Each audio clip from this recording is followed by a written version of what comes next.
Xitoyda markazlashgan davlatning tashkil topishi dehqonchilik, chorvachilik, hunarmandchilik, savdo-sotiq va me'morchilikning rivojlanishida imkon yaratdi. Buyuk Xitoy devori esa ana shunday imkoniyatlarning mahsulidan biri edi.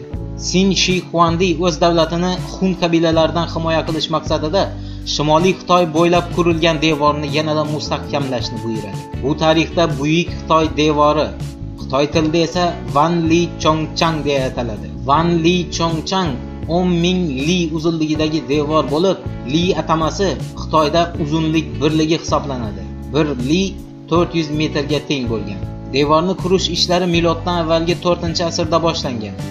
Devor qurilishiga Ming Tian qo'shinidan 300,000 askar, juda ko'p harbiy asirlar va turli jinoyatchilardan iborat jami 2 million kishi jalb qilingan. Devor Liao Dun qo'ltig'i qirg'og'idagi Shanxay Guan shahridan boshlanib, g'arbda Dunhuan qal'asigacha davom etgan. Devorning umumiy uzunligi 5000 kilometrga yetgan. Uning balandligi joyga qarab 6-10 metr, qalinligi esa 5,5-7 metr bo'lgan. Buyuk Xitoy devori yo'nilgan tosh, g'isht va loydan qurilgan. Devor bo'ylab 60-100 metrdan mustahkam minoralar ham bino qilingan. Devor va istehkomlarning yuqori qismlari kungirador bezaklar bilan bezatilgan. Devor ustida 5 otliq askar saf tortib bemalol yura olgan. Buyuk Xitoy devori ham harbiy, ham savdo-sotiq ishlarini ko'zlab barpo etilgan. Devorni keyinchalik qurish va mustahkamlash ishlari 14-15-asrlarga to'g'ri keladi. 1953-yilda Chunguan qal'asi yaqinidagi qismi qaytadan ta'mirlanadi. Ushbu ulkan inshoot Alisher Navoiyning Saddiy Iskandariy asarida Saddiy Chin nomi bilan tilga olinadi. Buyuk Xitoy devori haqiqatdan ham juda uzoq tarixdan hikoya qiladigan ulkan inshootdir.